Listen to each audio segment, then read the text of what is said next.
We're spending today looking at Google Analytics, so just allowing the software to get started. We are live. Hello, everyone. Welcome. Welcome. Just let me know in the chat that you can see and hear me.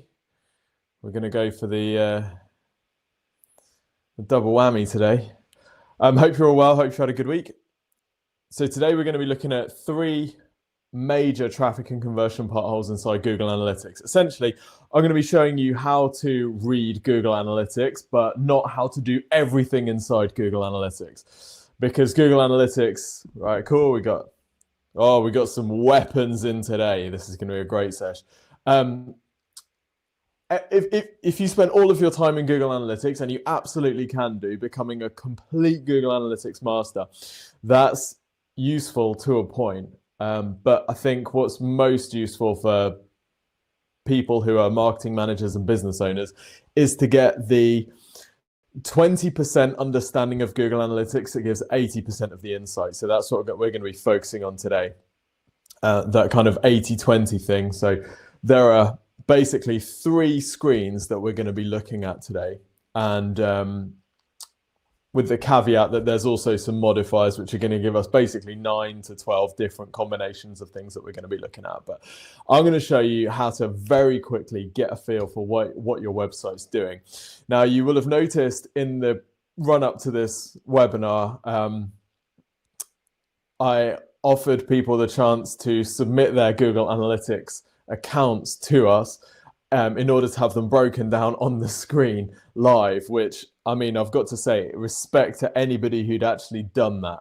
And I didn't really know how many we were going to get. We've had loads of people who are brave / foolhardy, who I was starting to wonder, do people actually understand what's going to happen here?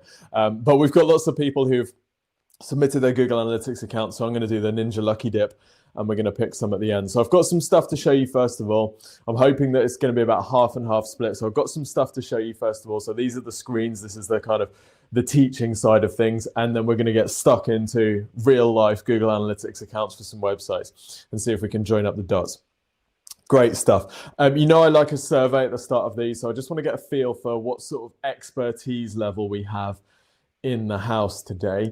So if you could rate your Google Analytics knowledge, and let's say that 1 is absolutely terrible. I don't know where to look. I don't even know how to spell analytics. The Y sometimes goes in a weird place. Like, yeah, that's a 1, right? And 10 is you're an absolute boss. You know what your visitors had for breakfast, and you've dynamically altered your headlines to make sense with their particular dietary requirements, and your stock photos reflect the sort of food and personality type of your visitors. So we've got 1, you don't know anything. 10, you're an absolute weapon at Google Analytics. I'm just curious to see where people sit. So we've got, okay, 3, 4, 5, 2 or 3, 2.5, Darren. Great stuff. Okay, 4. So Rob, 1. Andrew's a major 1. Wow, Andrew, great. Ollie is a god, says Fock. Okay. Better watch out for Ollie then. Oh, we got 0. Chris, wow. That's, don't even know what analytics is. Zena says, used to be about 6 and jobs changed, and some years later now I'm probably a 2. That's the thing about digital marketing, isn't it? It's got like a half-life to it. I find that if, you know, I haven't done marketing reviews for quite some time, and I used to do them all day every day because I was the Exposure Ninja sales team a very long time ago. Now I don't do them. I'm a bit rusty, and it's kind of this half-life thing going on. Okay, great. So most people are like between a 5 and a 0, which I think is pretty perfect. And by the way, if you run a business or you run the marketing for your company, you probably don't want to be more than a 7 to a 10 because there's limited value that you're going to get out of that anyway. So whilst it's always good to be as good as you can possibly be, what you don't want to do, I've known clients who've become so obsessed by Google Analytics that they check it relentlessly on their phones all day, every day, and they look at the metrics on their Google Analytics more than they do the metrics in their business. And it's completely, you know, it's like when you first invest in the stock market and you're checking your stock like 10 times an hour. It's really unhealthy. So yeah, we're going to look at some 80/20 stuff, and it's going to be pretty straightforward, hopefully. So I've got a bit of this is hopefully going to be a good setup. I've actually upgraded the connection here so that we should, the thing about analytics is all small numbers. So I know that some of the sessions we've done, the resolution on the video hasn't been amazing. So hopefully with a stronger connection, you'll be able to see more stuff. Let's get started. So I'm just going to whack this over here. I'm going to share my screen. And just a bit of housekeeping. If you get, if the connection drops out or things go a bit weird for you, then there's a little button at the top that you can hit, which goes reconnect, and it'll kind of drop you out. Don't worry, it'll bring you back in. If you got any questions at any point, drop them in the chat. I'll have the question window open here. And if it's a good question, it'll distract me enough to stop what I'm doing and answer your question for you. God, we got some more zeros and 0.1s. Damn. Hey, Liesel, how's it going? You said something to Charlie which made my week this week, so thank you. Okay, let's try and see if this works. Right, you should now be able to see that screen. And let's go into present mode. Boom! All right, I think this is working. Let's do this. Okay, great.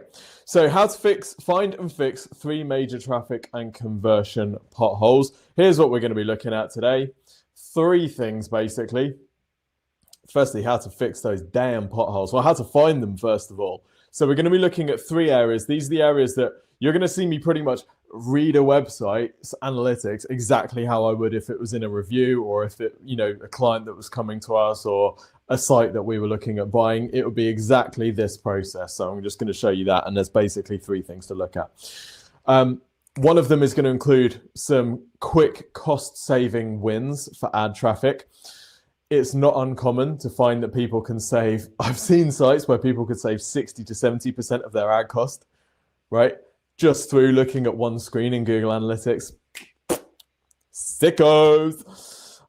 This is the Google Analytics 80/20. So I am not going to show you how to become an absolute analytics beast, because honestly, I am not an analytics beast. However, I've looked at hundreds of analytics accounts for businesses in all sorts of different spaces, and over time, managed to figure out what good looks like.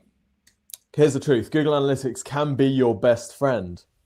If that sounds a bit sad, hey, it's lockdown. Some of us will take what we can get. It should really be like the dashboard in your car. So you know how the dashboard's got the speedo and the rev counter and all that stuff, plus the sat nav, right? That should really be what analytics is for you. However, a lot of people, you know, they're really not using that at all. So they're just flying completely blind.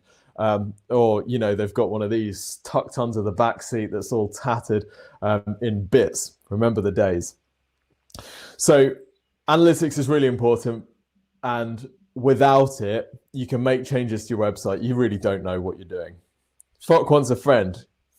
For it, it's absolutely fine. Trust me, you will be fine with this. Anybody can understand Google Analytics. It's really not that complicated once you kind of know where you're looking. Some people will say I only check a couple of screens, but I know that I should be going deeper. So they might be looking at like their broad audience overview, but they don't really know where to go from there. And sometimes they veered a bit off track and it got a bit scary. So they just kind of jumped back on piste, but they know that there's more potential out there. Some people know what most of the numbers mean, but they don't know what good looks like. This is quite a common thing, particularly if you're a business owner. You might have only ever seen the analytics for your website, in which case 50% bounce rate. Is that good? Is that terrible? Well, unfortunately, it can be good or terrible. It really depends on the context. So today I'm going to show you behind the scenes of some different analytics accounts before we go into the live demos, just to talk through some of the numbers and what some of the numbers mean. Some people will find that their stats have been improving, but their business hasn't. So we'll also dig into that as well. And the final thing, this is probably the most common, even if you understand Google Analytics, is that GA, Google Analytics, by the way, that's the super terminology phrase that we're going to be using from now on, doesn't help you make any business decisions. So it's great just having that data, but actually, is it great just having the data?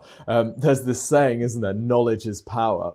I don't know about you. I think that is complete crap. Knowledge isn't power at all. There's a whole lot of really knowledgeable people with a whole lot of really not a lot of power. So knowledge is not power at all. And it's exactly true for Google Analytics. Really, knowledge followed by action is power. It's only the action that actually gets us a result. So the focus today is on Google Analytics stuff that produces actionable insights.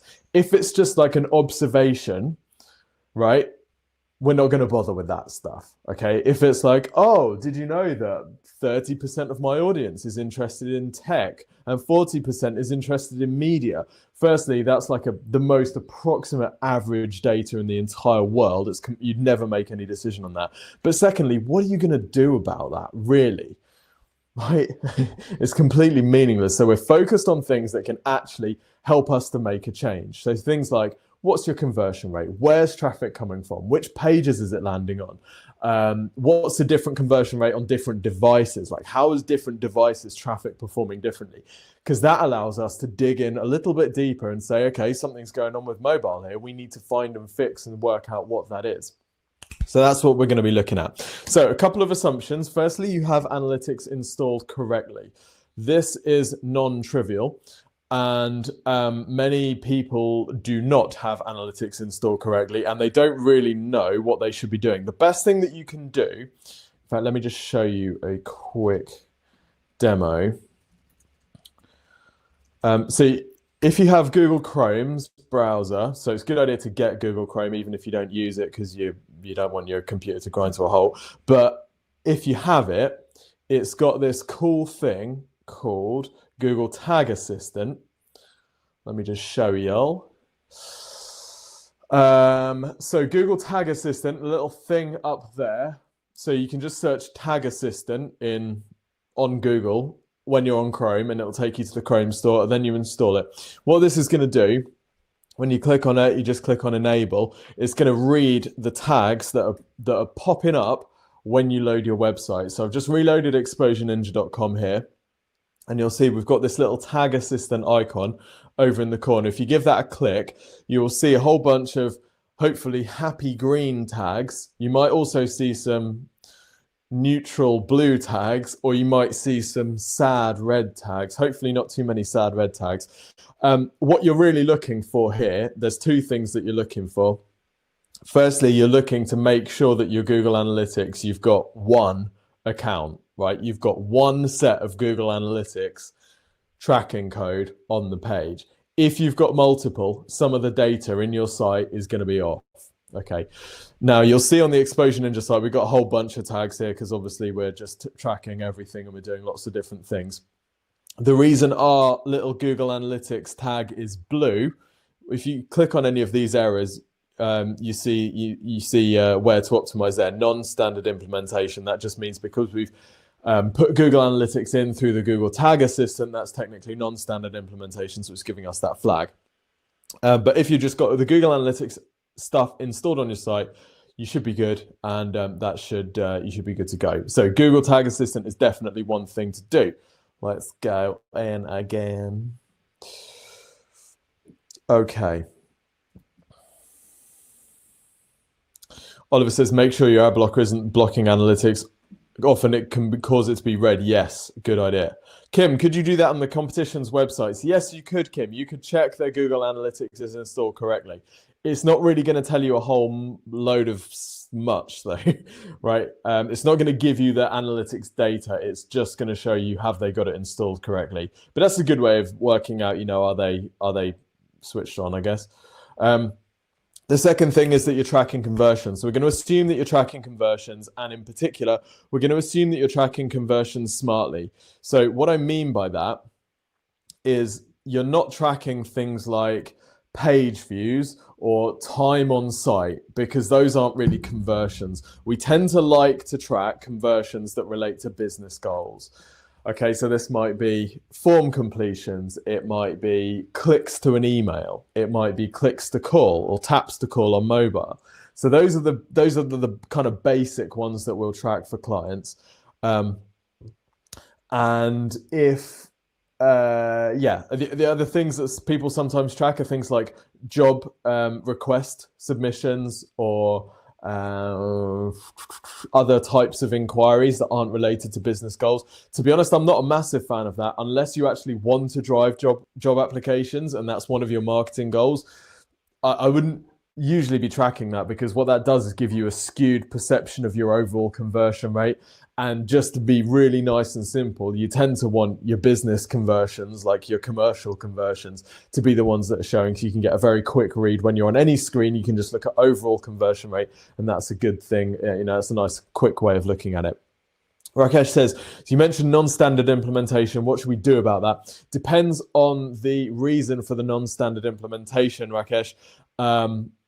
If it's non-standard because you've got a Google Tag Manager, absolutely fine. You don't need to do anything about it. So I would check that, you know what, the quickest way to check that your Google Analytics code is set up correctly is to look at your data. There's a couple of pieces of data which are really good at telling you if your analytics is way off, right? If your bounce rate is really low, so if your bounce rate is, say, below 5%, I'm calling bullshit, right? That is usually a broken implementation, or you're not getting any new traffic. You're like Facebook, right? So Facebook might have a bounce, Facebook.com might have a bounce rate of 5% because, you know, whatever, because everyone's coming there and they know they're on Facebook. The other thing to check is average pages per session. If this is like super high, I'd say average pages per session on most business websites, if it's over like 5, then you might have an issue with tracking code. So yeah, just look for stuff that looks way too good to be true, basically. Andrew says, I'm not on the first 15 pages of Google yet, so in 6 months I've only had 3 conversions. Okay, Andrew. Right, let's get that sorted. Probably not going to sort that today, but we'll be able to sort that in a future webinar. Okay, so the first thing that we'll look at very, very quickly, as soon as we get into a Google Analytics account, is traffic sources. Where are these freaking people coming from? This will give us a whole bunch of useful info. So to find your traffic sources in Google Analytics, over on the left-hand side of the screen, you'll see the little tabs thing, all traffic, channels. So under acquisition, all traffic and channels, that's where you find this. Let me know in the chat, can you actually see the data here? Because I'm conscious that the numbers look fairly small. If you can't, there's not a huge amount I can do about it. But yeah, I'll be really reassured if you can see that data. Anyway, I'm going to talk you through the numbers anyway. So what we're looking here, okay, great. So some people can see it, good stuff. What we're looking at here is a site that has a good organic visibility. So down here in this channel grouping, we've got organic search, we've got direct as the next traffic source, we've got referrals, social display. So these are all different ways of people coming onto your website, okay? Going really basic for now. Organic search is people coming in through SEO, right? People finding you on search engines. Direct traffic, we're going to come back to that in a second. Referral traffic is people that have clicked on a link from another website and they've come through to your site. Social traffic is not just people that are sociable. This is people who've come from social media. Display is display ads, like remarketing ads or just display traffic generally. Paid search is usually Google ads. Other, I have no idea what other is. And email traffic is traffic that's come through email. Direct traffic is a bit of a catch-all, right? This is usually the stuff that Google doesn't know what else it is, right? So direct traffic is predominantly, typically, it's people that have typed in the URL into their browser. So in this case, this business has quite good brand visibility. People are typing in the business's website straight into the browser. Sometimes direct can catch all sorts of other stuff. There can be a bit of spam and that type of stuff. So you don't want to read too much into your direct traffic. But in this case, it's actually converting quite well at 4.77%. So we're safe to assume this is mostly direct, like legitimate direct traffic. Okay, so a few things that we can see here. Firstly, organic search is their main driver of traffic, which is typical for any site that's been working on SEO for a period of time. Usually organic traffic will be their predominant traffic source because that is a massive traffic source, potential traffic source for most businesses. The next thing that we can look at as we go down, so 70% of their users are coming through organic search. 17% through direct, which is pretty rare, but there's good brand awareness for this business. Referral traffic is bringing them 4%. So bounce rate is one metric that we can look at, which is usually quite interesting. So bounce rate is the percentage of people that leave without doing any other action. So yes, maybe a bookmark, Mark. Maybe a bookmark, Mark. So basically people that come on and then leave for whatever reason. Now, it might be because they found the answer that they need, in which case that's fine. But if your bounce rate's really high and your conversion rate's low, then there's a bit of opportunity there. The thing that you'll find with bounce rate is the more blog traffic you're getting to your site, the higher your bounce rate is going to be, because blog traffic tends to have less commercial intent. They're there for an answer. They've asked a question on Google, they get the answer from your blog post, and then they leave. So that gives you a higher bounce rate. Pages per session. So usually between 1 and 5 is pretty average. Session duration is how long people are spending on the site. The main thing that we're looking at really here is conversion rates. Okay, so conversion rates, the percentage of people that convert. So fill in the form, request the whatever, click on your phone number, those kind of commercial conversions. So on this site, we can see site-wide conversion rate average is 3.06%. So that's okay. And the channel that's driving the most conversions is organic search. But what's interesting here is we've got a conversion rate of organic search of 1.96%. Now, conversion rate from direct traffic is 4.7%, which quite high for direct traffic. But if it's branded traffic, and particularly if people are coming onto your site to look for something that you've told them about, so for example, at Exposure Ninja, when we say on the podcast, go and request a free website and marketing review, and then from exposureninja.com, and then people are like, okay, exposureninja.com, they're likely to convert because that's what they've gone to the site for, if that makes sense. So that'll get you a higher direct conversion rate. Referral traffic can have a high conversion rate, usually has a lower conversion rate than this, but this is a very high conversion rate for that. So why do we think, given that organic traffic is usually the highest quality traffic, why do we think in this case the conversion rate for organic traffic is actually lower than some of these other channels? Drop me a note in there while you're answering. Brendan, what does it mean if it only shows organic, direct, social, and referral? Brendan, it means those are the only traffic sources that you've got driving visitors to the site, my friend. So you're probably not running any ads. Noala says maybe not as targeted. John says high number of people. Yeah, think about the sort of traffic that might come in through organic. Oliver, maybe organic hits informational searches rather than just purely transactional. Bang on. Yep. Some organic traffic is top of the funnel. Yep. That's it. Okay, interesting, Stephanie, because the search can often not be as targeted as you want it to be. Usually, organic traffic for commercial searches is actually really targeted. We'd expect organic traffic to outperform paid traffic for most commercial searches. The thing here, this business has a lot of blog traffic, and blog traffic tends to convert lower. So it's not necessarily bad. It's not necessarily bad traffic that we don't want. It's just we're never going to convert as many leads for someone searching for an informational term like when is the end of the tax year versus accountant Nottingham, right? Never going to do that. Jerry says, my organic traffic is 0.75, my referral 64%. Why is my organic traffic so low? A couple of things to look at. Not only is your organic low, your referrals ridiculously high. If your referral traffic might also be including checkouts from things like PayPal, in which case what sometimes happens on an e-commerce website, someone will come to the site through organic, they'll check out, and then they'll pay with PayPal. They'll go off the site onto the PayPal site, then they'll come back, and when they land on that success page, Google Analytics says, this person's converted and they came from paypal.com. Well, they didn't. They came from organic all that time ago. So that would be something to look at there. Okay. So yeah, a lot of blog traffic has brought that conversion rate down. That's why it's really important not to get too obsessed with any one particular metric. It's all about the context. The thing that we're most interested in really is the number of leads or sales, right? That's the thing that you really kind of take home. Yeah, it's a good kind of place to look at. So no single metric tells a complete picture. We often have to dig in a little bit deeper, and yeah, that's going to be good. Cool.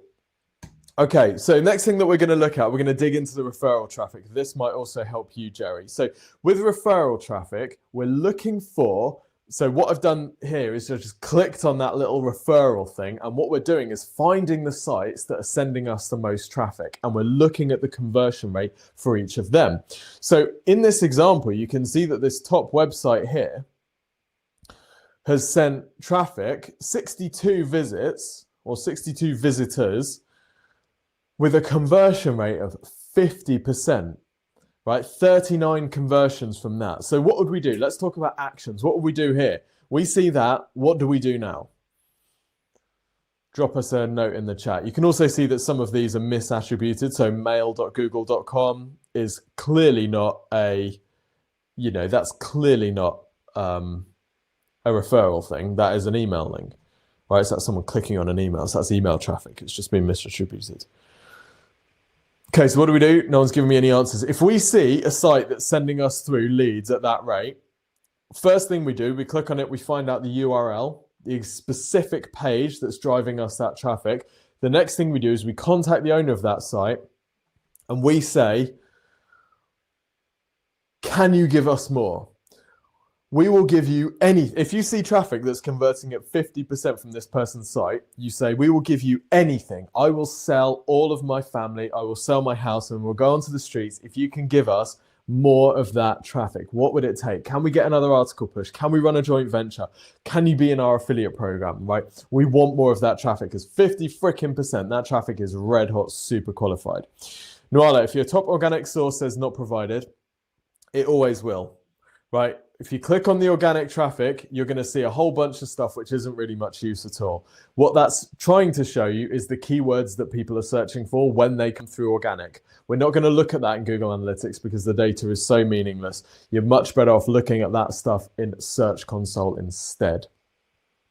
Okay, cool. So that's referral traffic. And yeah, you're basically looking for here websites that are sending you good quality traffic.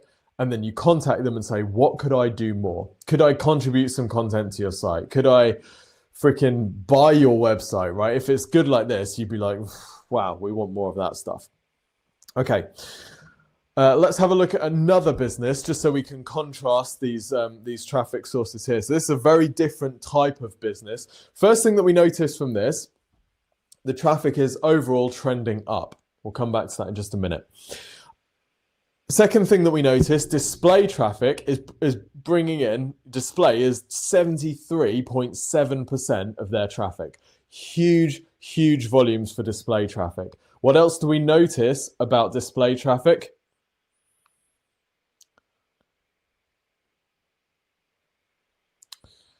Display traffic has a massive bounce rate here, 82.77%.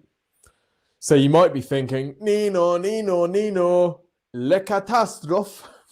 Right, don't worry too much because display traffic is super cheap.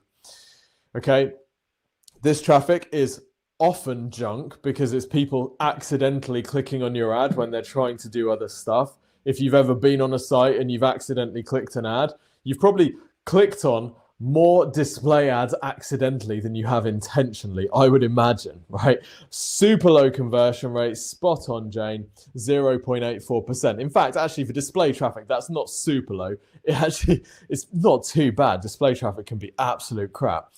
Here's the thing though, display traffic is so cheap, those 87 conversions are easily worth it, right? Easily worth it for this business that they sell quite high-end software. So subscription for them is massive. So very, very useful traffic source here, even though it's low. The next thing that we notice, PPC converting at 5.58%, which is pretty decent for pay-per-click. You saw in the previous example that the conversion rate for PPC was like 9 point something percent. That is ridiculous, super outperformance. Run by Exposure Ninja, obviously, as is this one. So 5.58% is pretty good. The next thing that we notice, organic traffic all the way down here. So in 4th position, breaks my heart considering SEO is my first love. This business needs to do more SEO. The amount of traffic that they're driving is not enough, considering they're able to get that much paid search traffic. So with a mature paid search campaign like this that has a conversion rate like that, they would then be able to go in and see the keywords that are converting and optimize their organic visibility for that. Okay, Noala said, someone advised us to use display ads instead of search ads for better value. Do you agree or disagree? Noala, it all depends on the targeting and the conversion rate. There's only one way to find out, and that's the test. Most businesses can make PPC pay off if they're smart and if they have high converting pages.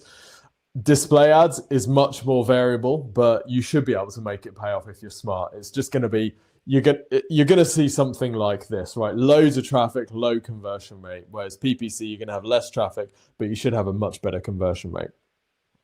Liesel says our top referral is bot traffic for free.host. Yeah, so bot traffic for free.host will be some company that's trying to sell, I don't know, agencies or you crap traffic, right? Bot junk traffic, so that you can inflate the numbers in your analytics reporting. This is why terrible agencies are a terrible idea.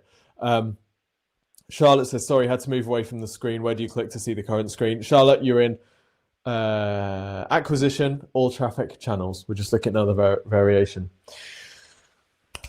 Yeah, so bot traffic for free. You're not going to be able to stop it. You can put a filter on it. That's probably just going to dump it into direct traffic. Okay, so don't worry too much about it. It's just junk. It's not going to hurt you. Okay, people saying, is a particular conversion rate too low? It all depends on the offer. It all depends on the traffic source. So for this business here, 0.84% conversion rate is okay because this is display traffic and it's really cheap. So we know that we're going to have massive attrition. If they had a 0.9%, 0.84% conversion rate for paid traffic or organic search, we might be more worried because that traffic should be much more qualified. If someone's actually searching for what you do and you're only converting 0.8% of them, that could indicate that either they're very, very informational, you're ranking for like what's the weather in Nottingham, and you're selling, you know, hot air balloon rides in Barbados, right? Then there's not much qualification there, or it means that the site isn't optimized for conversions. Okay. It depends what the goal actually is. Yes, exactly, Chris. So if your conversion rate is really low, for example, we'll look at some blog posts in a minute. We'll look at the relative conversion rate of different blog posts. If your conversion rate is really low, sometimes that can indicate that you're going for the kill too early, right? So you're on the first date and you're asking for marriage, to use that massively overused cliche. Whereas what you'd be better off doing on a first date is asking for a second date or just asking for the bill, in which case you're going to have a much better conversion rate. And over time, you're going to be able to build up that relationship to going for the kill. So if you're selling yachts, for example, with a buy it now button on your website, you're going to have a ridiculously low conversion rate. Whereas if you're selling yachts and you've got a button that says click to download the brochure, you should have a much better conversion rate there. Okay, so the action from something like this, if you're seeing organic search traffic at like 500 visits every 2 months, and you want to be generating lots of leads from your site, you need to do more SEO. That's the main takeaway for that. Okay, softly, softly catch the monkey. Let's not bring monkeys into it.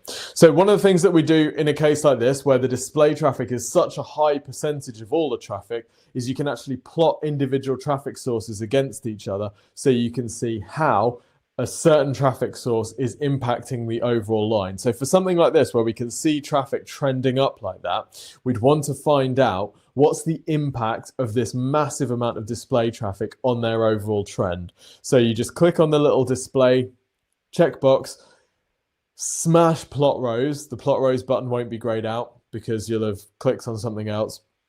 And it'll give you this orange line here underneath the blue line. So we can see from this that basically the traffic movement, the traffic increase that they've been seeing over time has been heavily, heavily driven by that display traffic. Okay, one thing I'm going to show you is a super quick hack which you can use, which you can take away with you all over the place. This is supposed to be a video, but it's not working. So I'm just going to show you au natural. Is at the top of the page, you've got these little segments, right? Segments are like your best friend.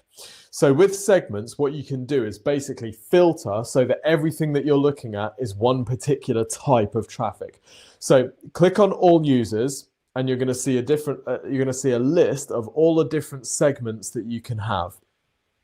A common segment that we use would be to look at, for example, organic traffic or paid traffic or mobile traffic, right? And by having these segments, what you're then doing is you're filtering out everything else so that all of the screens you look at in Google Analytics are just that segment.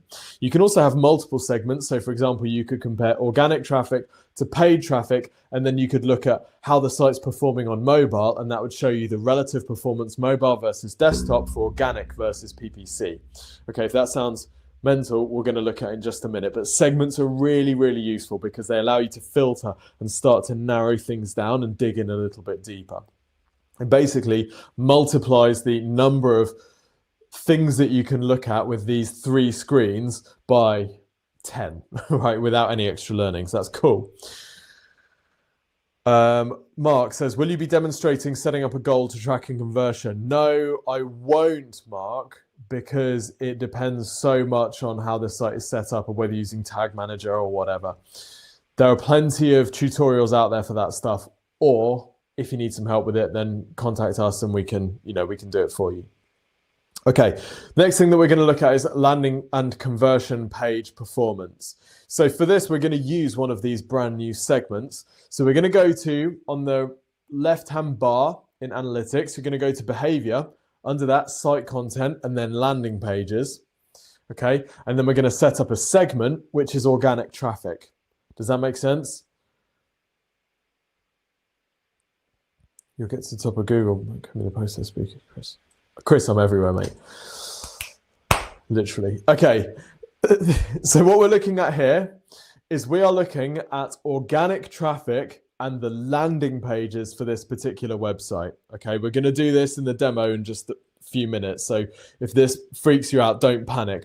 But what we're looking at here is we're looking at the top pages that are bringing in organic traffic to the site. Now, we looked at this a couple of weeks ago in the content marketing webinar. So this is part of that, but also, so what this shows us is that basically the top traffic contributing pages for SEO on your website. So it's really useful to get a feel of where your site is at for SEO. So this is actually the Exposure Ninja website. And what we're looking at here is the top pages that have driven traffic. Now, for us, the majority of these pages that are driving organic traffic, you can see are blog posts. In fact, we've got 1, 2, 3. We've actually got 3 non-blog / content pages in the first 18 pages driving organic traffic. So this tells you how important our content strategy is. So if you haven't been on the content marketing webinar that was a couple of weeks ago, head over to Exposure Ninja's YouTube channel. There's a replay on there. So what we can get a sense from this is, remember that we said blog traffic tends to have a higher bounce rate, lower conversion rate. We can get a bit more granular with that and figure out where the low-hanging fruit is. So for example, this top blog post for us is digital PR for business, driving us 13% of our organic traffic. Now it's got a bounce rate of 34%, which actually isn't bad at all. It's phenomenal, to be honest, for a blog post, which is crazy, really, really crazy. So people actually, it indicates that this is somewhat commercial traffic. But look over here, the conversion rate for that traffic is 0.12%. Out of 13% of our traffic, 2,500 visits this week or month or whatever this time frame is, we've only had 3 leads from that. So big flashing light. If you see something like this, this indicates either we're using the wrong call to action, so we'd be better going for something like a free download or a checklist or a free video course or something like that for this, because this is informational traffic not yet ready to request a website and marketing review, or there's no conversion goal on this blog post at all, which is often, unfortunately, an issue with a lot of websites. So this tells us that there's some low-hanging fruit there, because if we could get this conversion rate to, say, 1%, well, that would be an extra, 24 conversions per month or week or whatever this is. Okay, other things that we noticed, this blog post down here, so it's driving 3.7% of our organic traffic, but 10% of our organic conversions. This is a super overachiever. It's called, why isn't my website making any sales? It's a very high problem. It's a painful problem that people are trying to solve, which is why the conversion is so powerful, because they've got the problem that we're solving. Rob, there's going to be a replay, so you're going to get it by email. So the takeaway from this is, have a look and see which are your best performing blog posts and go and write more of those. Fix the ones that have a low conversion rate, or if they have a really high bounce rate, add more internal links so that you've got traffic going through your site. So this really helps you to start making decisions about your content strategy. In fact, this should guide a lot of your content strategy. Right, third thing that we're going to look at, and then we're going to get stuck into some of these demos, is devices. Now, under audience, mobile, and then overview, you're going to see something like this. Now, we're going to start segmenting this traffic when we have a look at the demos. This is, fuck, you just said gold, gold, gold. I'll tell you what, this is quadruple gold. This will show you the relative performance of different traffic types, so mobile traffic versus desktop versus tablet. For this site, we can see that 76% of their traffic is coming from mobile visitors. Mobile conversion rate, 0.9%. Desktop traffic has only brought them 21% or 22% of their visitors, but the conversion rate is 5.28%. So every mobile metric there is inferior. Inferior bounce rate. Bounce rate is almost, well, it's going on for almost double what it is on desktop, on mobile. Pages per session, really low. Average session duration, really low. Conversion rate, pretty low. 95 leads from 7,500 visits. So this tells us this site has, fuck, this is audience, devices. Let me find the thing for you. Audience, mobile, and then overview. Okay, so audience on the left-hand side. So this is how we find out where it's almost always a mobile conversion rate issue. Chris says, is that because people tend to browse on phones and wait until a laptop to actually make a decision? Yes, Chris, that's definitely part of it. There's definitely the people on Love Island who are being forced to watch it by their partner and they're just totally not interested at all. And they're browsing around on their phone. They're in a much lower commercial intent place. But let's not make that excuse and let ourselves off a hook with a terrible conversion rate like this. Make no mistake, this is a poor performing mobile site. We're never going to have, if you've got, I would take that back. We're almost never going to have better performing mobile traffic than desktop traffic, but you shouldn't have such a gulf. If there's such a gulf, there's an issue there. There is one site I've seen which had a higher conversion rate on mobile and than desktop. I can't even remember it at all, but I remember that it surprised me. Okay, anyway, so if you saw this, you'd immediately address your mobile site's performance. The other thing that you would do here is if you're bidding on Google Ads for mobile traffic and desktop traffic at the same rate, you wouldn't want to do that. Because what are we learning here? We're saying our desktop site's converting way more. So if we're going to spend £1 on a visitor, would we rather that we're spending £1 on a mobile visitor or on a desktop visitor? Okay, so how you can save, probably, if you've never looked at this, how you could maybe save like 50% of your ad budget is set up a segment, which is paid traffic. So go to the top of the screen, click on the all traffic, go down to paid traffic, and then look at this table and it will show you how your paid traffic is performing on different devices. So sometimes you can see this and you can see that an ad campaign, they're spending 80% of their budget driving mobile visits. The mobile site isn't converting anywhere near what the desktop is. So the first thing that they can do is they can put a negative bid adjustment on their mobile traffic for pay-per-click and say, if this traffic converts 80% less, we only want to spend, we want to spend 80% less on these visitors. So they put a negative bid adjustment, which would take the bid down on mobile so they get more of the desktop traffic, which is more likely to convert. Okay, and then the ratio of mobile to desktop will really depend on the market that you're in. If you're fashion e-commerce, you're going to have a massive percentage of your traffic on mobile. If you're B2B, then it's going to tend to be higher on desktop, although you would be surprised. Cool.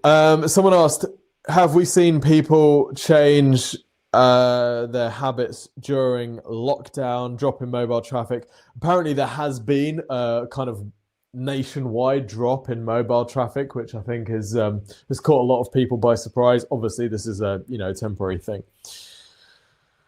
Brendan says, maybe a silly question. What are laptops, class says? Good question, Brendan. They are desktops. Desktop is such an antiquated term, isn't it? I'm thinking like a tower and a CRT monitor, or where the CRT sits on top of that little thing with the floppy disk drive. No one's had a desktop for 20 years. Anyway, let's keep going. So here's another one. Well, spank me and call me Charlie. This is the one that has a higher conversion rate on mobile. Look at that. You can tell I put this presentation together in a fantastic state of mind. So in this case, the mobile conversion rate is actually higher than on the desktop site.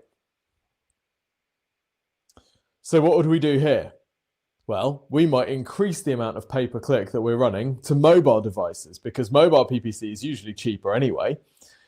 And we know that the site's performing better. Happy days. There's no real reason not to do that. Now, you might want to dig into the desktop traffic a little bit more, but you can see that the desktop traffic, the one caveat it would be if they're getting loads of bot traffic, if they're getting loads of junk, crappy, low-quality traffic, then often that would come through desktop. So sometimes that can artificially inflate the numbers a bit. Liesl, this goes back to your thing. If a large percentage of your overall traffic is this spammy bot traffic, then sometimes that can reduce your desktop bounce rate because, that traffic isn't going to convert.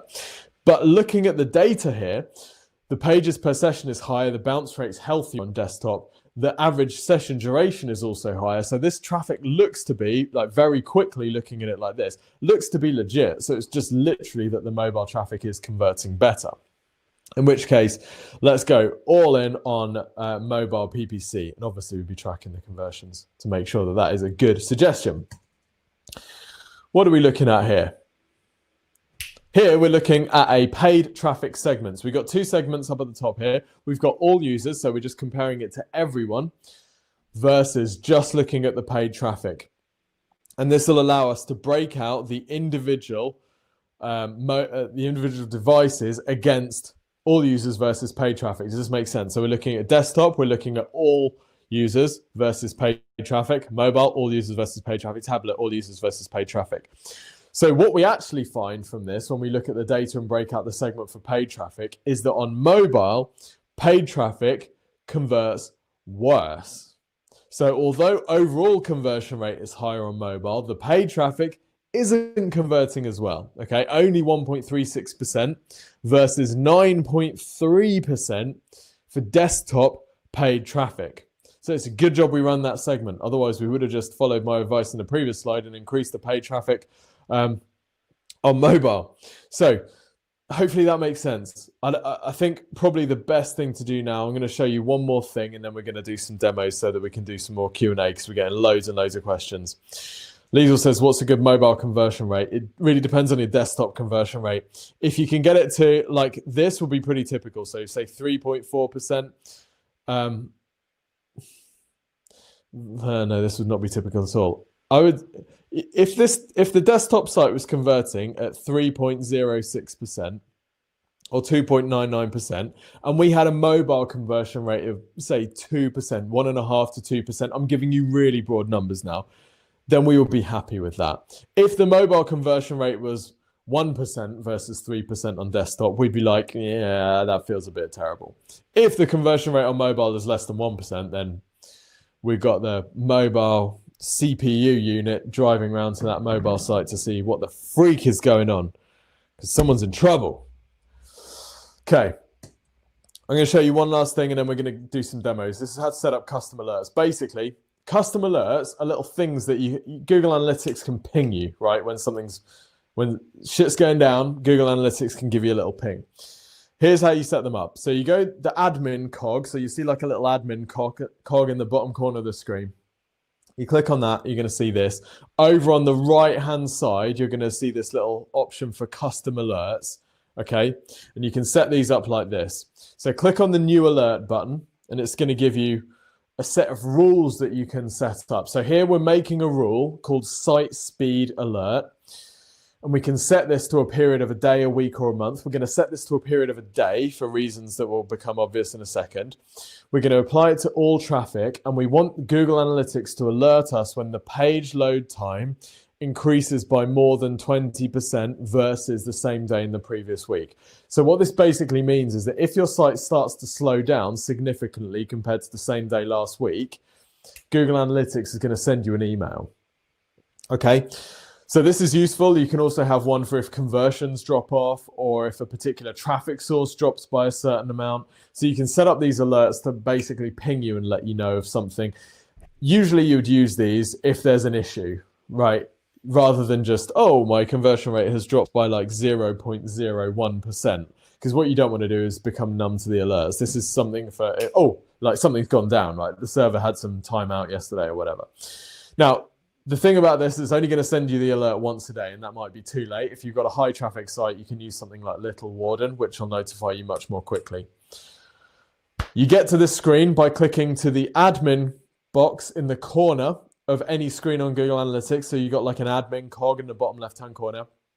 Then on the third column, you go down to custom alerts, and then you click on that, and then you can click on a new alert. Okay, so that's custom alerts. There are other tools like Little Warden, like I say, which will help you do this quicker. Right, let's do some live stuff because we are already over schedule. So hopefully this is going to work. Let's just see what happens. So I'm going to do a quick lucky dip, and we're going to pick someone who submitted their Google Analytics accounts and ping. Who's up? Zena, right? Zena, you are up from VGC. Ah, you're the one who has been out running. Big round of applause, everyone, for Zena, because she goes out jogging. I told her it's the one form of exercise I just cannot force my body to do. Okay, so let's find VGC group, and then I'll drag it over so that you can have a look. Okay, there we go. Right. Here we are. So when we first open Google Analytics, we're usually going to go into this audience overview screen, which is fairly useless. Gives us a very, very broad vibe of what's going on, but really nothing more. Zena hates it, she confesses. I mean, even better. If you hate it, you're doing even better by my books. So it gives us a very, very broad vibe. So the first thing that we're going to do, we're going to follow the process we've looked at today. So we're going to, freaking thing's not working, idiot. Acquisition, all traffic channels. We're going to get a vibe for what Zena's traffic sources are looking like. Okay, let's just expand this a little bit. So I'm going to expand the date range a little bit. So we're going to go for, let's go since the start of April and see what's been happening. Okay, immediately we can see that there's like a weekly trend. We can see that organic traffic is their main traffic source with 44% of all of the traffic coming through organic. So that's reasonable. Not running any PPC. Zena, have you tested PPC traffic? It'd be interesting to know that. Let's go and have a look at the conversions, make sure that they all make sense. So they do all make sense. There's one conversion, or there's two conversions that I would question, and that's the job applications.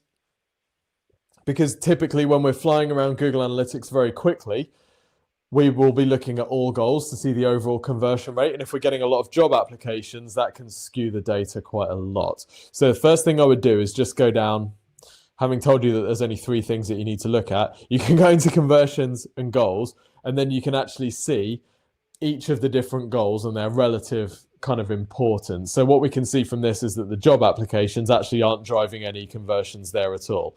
It's register for work from completion, which is driving the most of their, in fact, all of their conversions. Okay, so not actually getting any other types of conversion at all. So Zena, let me know. So Zena has no budget, sad face. Okay.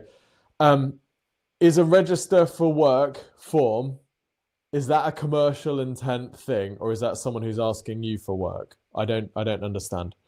Okay, anyway, back to all traffic and channels.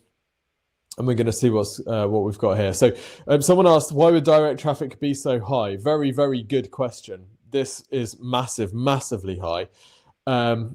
It's converting somewhat. It could possibly be that there are other types of traffic in here, and there's a filter that's been set up. Right, internal traffic excluded. So I'm thinking if you've set up a filter, Zena, is VVNB to us? Is that new business, or what does that mean? So internal traffic, if you filtered the traffic, it'll usually just dump into direct, which is, the kind of catch-all for crap, if you like. So that could be why that's the case. In fact, let's just see if there's another view. Raw view, don't edit anything. Nope, still got it. All right, further investigation required. But it is converting, which is interesting. The other thing that we can do to try and identify what this direct traffic would be is go to the behavior and the site content and these landing pages that we talked about. So we're going to set up a segment now to see why we're getting so much direct traffic, to see if this will help us. So we can set up a direct traffic segment. While we're here, I also want to set up an organic traffic segment because organic is their second traffic source. So now we're looking at the orange line is the organic traffic and the blue line is the direct traffic. So where is most of the direct traffic coming through to? It's coming through pretty much everywhere. Interesting. Needs study. Right, let's not go into that then, because I can't figure out the idea, and I can't figure out the thing in like 2 minutes. So let's not let's not have Tim spend half an hour digging into this live in front of lots of people. Okay, recruitment's pretty key. Great.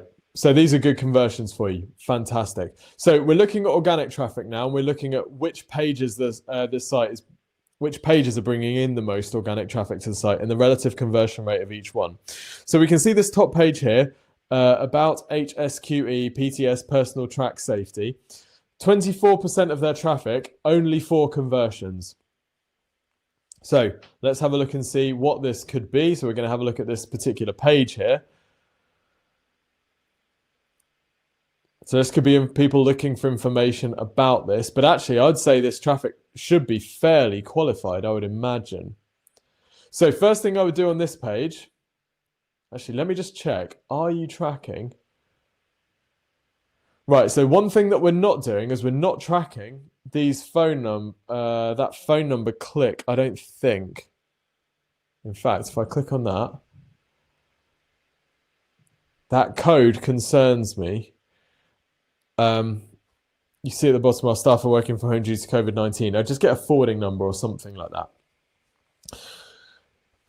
When it doesn't look like we're tracking email clicks potentially. So if you're not tracking email clicks, with that being a primary conversion goal on this page, I would do that. But really the main thing I would do is I'd actually move that VGC group thing down and put a little box here, which is if you're interested in PTS qualification, or if you're looking for work in track safety, if you're looking for work in this particular thing, right? We need a prominent conversion goal for this group of people.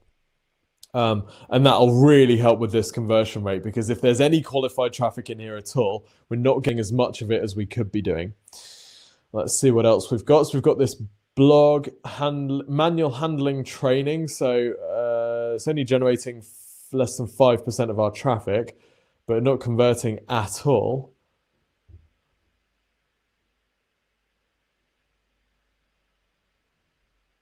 Okay, so I'm wondering if this isn't actually relevant, if people are looking for the end goal training rather than this particular train the trainer courses. Not too sure, but the thing I'm getting from this is that your content strategy, actually, we've got the basis of a content strategy here. So more things like that, targeting particular terms or types of training or qualifications. And then what we need to do, this is fantastic if you don't have any budget, Zena, which you've mentioned you don't. If you've got no budget, let's get some more content on the site like that. What are 10 other topics that are related to that, where you could get some content on the site for, and then play with a call to action on the side, which even if the call to action is fill in the details here to be added to our system so we can notify you when we have, vacancies or opportunities in this particular thing, great, then you're adding people to the database. So that's an absolute no-brainer. And if you did that 10 times, and you had 10 of those posts that were generating you 3,000 visits for that time, that's huge. And that's something that, you know, those 10 posts might take you 3 months to do, but you could triple, quadruple, 10x your traffic in the next year from that. So that would definitely be something to do. Cool. What else are we going to look at? We're going to look at the relative performance on mobile versus desktop. By the way, quick question here. Has anybody who's submitted their analytics, are you driving a lot of paid traffic? Drop me a note in the thingy if you can remember, if you submitted it. Okay, so this site is driving more organic traffic through mobile than desktop. Metrics look reasonably comparable. In fact, your conversion rate on mobile is higher. Respect. So let's just have a quick look and see. Let's just have a look on VGC. Yes, that is a good look. That is a good idea. Let's just shrink this down to see what this is going to look like on mobile. See where these CTAs are at. Okay, so we've probably got, is this a sticky menu? No, it's not a sticky menu, but we've got these nice fat CTA links at the top. One thing to note, Zena, is that you've got the phone thing. I'm not sure your phone number is working right now, but on mobile, I wouldn't know that. And that's where most of your mobile conversions are gonna, you know, that's where most of your tap to call conversions are gonna come from. It's gonna be on mobile. So I would actually, you know, even if you're not taking calls, use a service like, you know, one of these call answering services like Face for Business, and just set up a number. They can take a message for you and then they can email that message to you. So when people call, you're still getting those leads, because that could be qualified people, and then you can just process them using your, you know, your offline method. Well, I want to find the blog and see the layout on these blog posts. I guess that's in news. Struggling to get a phone sorted. Yeah, it's such a freaking nightmare, isn't it? If you go to faceforbusiness.co.uk, basically they'll set you up a number and they'll take your calls for you, and you tell them what you want them to say. They'll answer the phone as if it's you. They'll take a message, or they can patch through to someone's mobile if you want them to, and they'll email that message to you. So you can have them email the message into your Slack if you use Slack or something like that. So it comes into your sales channel or whatever already. Let's have a look at the layout for blogs on mobile. Where's the mouse gone? Over here. Right, we're just going to check this and then we're going to head over to the next one. Okay. This is a pretty detailed post. So we've got the CTA, but you can see on mobile, you know, it's really, really low down, isn't it? This is a much better layout than those other posts, which are ranking better, in that we've got these fat buttons at the bottom, but I would try and get these up in the sidebar. You've got all of this space here, which isn't being used. So that's going to increase your conversion rate even further. So, you know, the good news is reasonable conversion rate, and you could push it even harder, and it doesn't even look like you're tracking the phone clicks, which are going to be a big one for you, I'd imagine, particularly on mobile. So get mobile sorted, good conversion rate, great potential, smash the freaking crap out of that content strategy, and you should be good. Okay, Anya says moderate Facebook ads. So I'm going to try and find your one, Anya, and we will move on to the next one. I've got no system here. It's a disaster. I can't even see you, Anya. Where are you? I can't see your analytics thing in my list, Anya. I don't know. Sorry. I'm going to have to move on to it. We're going to do one more and then I'm going to wrap up because we've been running over. So which one can I have a look at? Just lucky dip, complete lucky dip, or unlucky dip, depending on. Here we go. So this is confident drivers, a category I would firmly fall into. So who's this? Just check that they've... Okay, Tracy. So only been... Right, so we've only added a goal for the last couple of weeks. Okay, fine.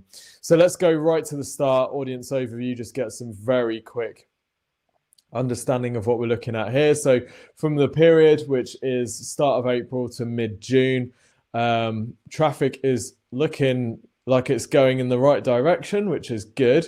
Bounce rate for organic traffic. Okay, so what we spoke about was potential issues with tracking. And I'm immediately seeing, looks like we've got multiple tracking code on, or something weird has happened on the 23rd of May. Interesting. Let's go to confidentdrivers.co.uk and see if we can do a bit of a diagnosis. It could be that, and Anya, hit me if you can, oh, who is this? Sorry, Tracy, hit me if you can see any reason why this would be the case. So we're just going to enable this and see what's going on with these codes. Okay, so we've got a thing here. Right, so same web property ID is tracked twice. Okay, so that's a prime case of we're tracking the same code twice, which is why that bounce rate has gone to 0. So what's happening there is the code is firing. So the code is loading, a tag is firing, then another tag is firing when the same code loads again. So Google's like, great, they've taken an action. So that means the bounce rate goes right down. So other numbers that would possibly be affected is fine.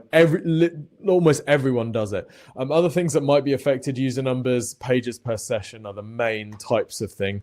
But actually, it doesn't look like pages per session has been impacted too much. One thing that we'd have to be careful of, normally when you tracking code is installed twice, you'd write off the data pretty much, but that's not going to be particularly useful for this demonstration. So we're going to try and figure out how much of an impact we might be seeing.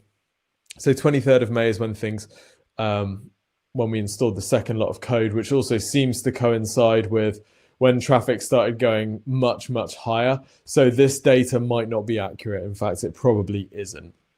So what we're going to do is just take this period until the 23rd of May. So that might be before we had conversions tracked, but it's not the end of the world. We can still look at some other data anyway. Okay, so this looks much more sensible. The numbers are much more what we would expect. So we're going to have a look and see under acquisition or traffic channels. And by the way, people, I know we've run over. So if you need to go, you're going to get a replay afterwards anyway. Let me just give you one thing. By the way, if you need any help from Exposure Ninja, book a call with us. We can help you. This is what we do all day, every day. If you're looking at the numbers in your analytics and you're like, never going to get to my goals with this traffic, with this performance, then book a call with us and we can help you with this. Okay, so all traffic channels, and it looks like, oh, it's because I've set up a segment, that probably doesn't help. Okay, so direct is most of our traffic. Organic search is a little bit of traffic. So the first thing we see here is the traffic overall is fairly low. So we would definitely want to increase that by whatever means we could. So be running PPC if we're, this is pretty cool. So is it information products or is it live training? Planning for your driving. Okay, cool. What's the product, Tracy? Can you just let me know what the product is? You might want to just nail that right at the top of the page. You know, we help blah, blah, blah, do X. Okay, let's check these goals as well. So they look pretty high. Okay, so we're tracking more than one page view. So the problem with this conversion goal is going to screw a lot of our conversion data. To be fair to you, you did say that you just figured out how to track goals. So that's not great. And then it looks like we've got people clicking buttons as well. Duration greater than 5 minutes. So we're tracking a whole bunch of conversions. You know, if every option is a win, then it's always going to look like we're winning. So I'd be a bit more brutal with what you're tracking and take out some of these other things. Okay, so it looks like we installed conversion tracking on the 30th of April, and then we double installed conversions on double installed analytics on the 23rd of May. Okay, so let's just tighten this down even more. So we just want to look at the period when we're tracking conversions. Otherwise, we end up with 0% conversion rate for all that period. So we got a conversion rate of 50%. So, I mean, if that was legit conversions, then, you know, I'd be ending this webinar and trying to buy this website off you. But it's not legit conversions. And most of these conversions are wheel subscription, login welcome page, more than one page viewed. Okay, more than one page viewed is the one that's driving most. So, I mean, the good news is actually your subscription goals, you're almost what, 30 out of 300. You're almost at 10%, is that? Charlotte, go for it. Pitch away, my friend. So if this is legit conversions and you're converting at about 10% for your Wheels subscription, that's not bad at all. Not bad at all. So hidden in this kind of cloud of data, there is actually some good signs there. Is a Wheels subscription a paid thing, Tracy? Right, let's just have a look and see where we're getting the Wheel subscription conversions from. I'm just trying to find something that we can nail up as a good result. Wheel subscription, let's see if that's there. It's a free tool to help nervous drivers. Okay, so first step in your funnel then. Okay, so organic search is driving a few, direct is driving a few, more than organic search. Okay, social not doing anything, referral doing a few as well. Let's just have a quick look and see where your referrals coming from. From Confident Drive. All right, so that's an email one.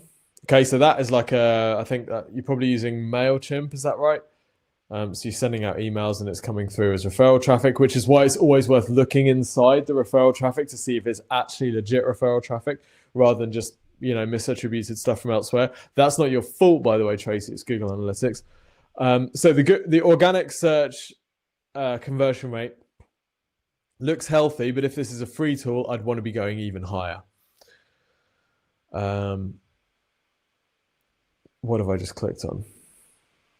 Oh, I've clicked on organic search. Right, let's look at your landing pages and see which pages these people are coming through from organic search to see where they're going. By the way, if you've got any questions, peeps, we'll do Q&A in just a minute, so drop them in the chat and I'll blaze through them with the ferocity of a referral traffic bot. Okay, so No Driving Lessons blog is the one that's driving you 40% of your traffic and it's not converting. 91% bounce rate. Now, that's not good. Where's the blog post gone? Here it is. Here is, as my little boy would say. Okay. Things to do when you can't have driving lessons. So we need to move this headline up. Let's think about the layout of the page. The reason we got 91% bounce rate, because it looks a little bit weird. Let's move that headline up. The picture isn't necessarily relevant to people, so it's great to have a picture, and that looks like a really, really sick cardboard car, which I know my little boy would absolutely love, but it's not going to convert me to your business. So let's make the picture smaller or replace it with something else, or just put like a background image or something that's small, and then you can have a headline over it. Ways to keep learning when you're unable to have driving lessons. Right, so where's the conversion goal here? Looks like we've got some Amazon affiliate links, which is fine. Interestingly, not sure we're tracking those in Google Analytics. They might be trackable as conversions. Doing that is fairly tricky, to be honest. But where are your conversion goal to your animated online driving lessons simulator? Is that yours? Is the goal here affiliate income or what? I think it might be. I mean, these are people that are learning to drive, right? So these are your direct target audience. So this driving wheel thing, make it the most prominent CTA. I wouldn't be afraid of having it sticky, having it float at the bottom of the page, having something at the top of the page. If you've got a free thing like our free review, look at how much we pushed a free review on exposureninja.com, and we're just rebuilding the site now. We're going even harder with it. Right, so I'd be going really hard with that, because if this is casual traffic that's flitting around, you say, imagine you've got a headline that says ways to keep learning when you're unable to have driving lessons. And then literally like second paragraph, you've got a big Johnson box that says, hey, if you want to keep your skills sharp while you're learning to drive, fill in your details here to get access to the free whatever. And then boom, right, you're going to have a much better conversion rate there. So I'll be going harder with your free thing. If that's not relevant for this traffic, figure out something else that you can offer them that they're going to be interested in. So a driving simulator, or top tips for staying sharp on driving, and there's like a little checklist or something like that. So give them something where they can convert, because that's where they're at. Okay, lots of potential there, lots and lots of potential. I don't necessarily think the conversion optimization for these is as strong as it could be. Best plans for learner drivers. I don't even know what the plans are for. That's just, I can't help myself.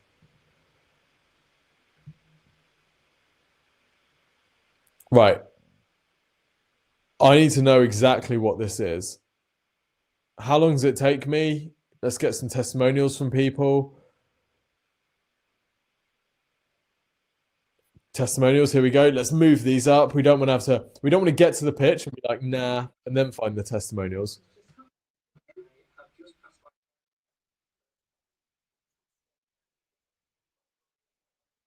He's stoked. Great time to get testimonials. Freaking love it. So let's get them at the top. Tell people exactly what they're signing up for. Anyway, right, let's do some Q&A. So if you've got any questions, stick them in there. Don't be too shy pushing your stuff. Tracy, if you're giving it away free, you've put together this site, you've written that content for them, you've researched, you've put the time in. You absolutely have a duty to convert those people into your world. You're giving them information, you're trying to help them. So don't feel shy, don't feel afraid of doing it. Go for it. Freaking smash it, right? Next webinar, we're going to go back to doing some website reviews, because I had a lot of questions and requests about that. So what we'll do is find a better way of running these on actual YouTube Live rather than inside the webinar software. Okay, so we're going to try and do them on YouTube Live. So be in touch with the link, and I think you'll be able to subscribe on YouTube or whatever. So yeah, that's where we're going to try and do them from now on. So we'll see if that works. Steve, if your brain's full, that's great. Like I said, if you need any help with any of this, then Exposure Ninja, we do this stuff for clients, right? We increase traffic and we increase conversion rate. And we've got plenty of clients in the chat. So if you're a client and you think other people should get a free call, then just say, get a free call, you freaking idiots. Yeah, great. So go and do that. Right, my brain's also full. So I'm going to see you guys in a bit. Thank you, everyone, for joining. And see you in a couple of weeks' time.